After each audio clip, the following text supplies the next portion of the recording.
एउटा सहर सुन्दर हुनु त्यहाँको सडक र महल मात्र चम्किएर पुग्दैन, त्यो सहरको मन र कानुन कतिको मानवीय छ भन्ने कुराले अर्थ राख्छ।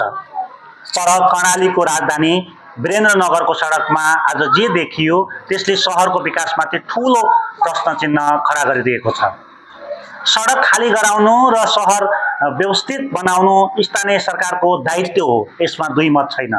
तर व्यवस्थापनको नाममा नागरिकको आत्मसम्मानमाथि नै चोट पुर्याउने र उनीहरूको सानातिना श्रमलाई यसरी सडकमा कुल्चिने अधिकार कानुनले कसैलाई दिएको छैन। नियम पालना गराउने बहानामा निर्दयी बन्नु कतिको जायज हो?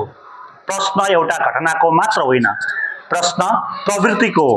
राज्यसँग ठूला कर्पोरेट महलका अनियमितता रोक्ने हिम्मत नहुने तर सडकको कुनामा बसेर जेनतेन आफ्नो जीवन धान्नेहरूमाथि चाहिँ कानुनको डन्डा बर्सिने, के हाम्रो कानुन केवल कमजोरहरूको लागि मात्र कडा हुने हो?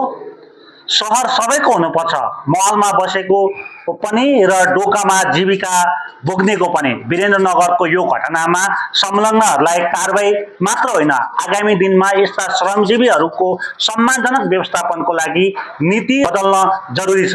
सहर व्यवस्थित बनाऊ तर मानवीयता मारेर होइन।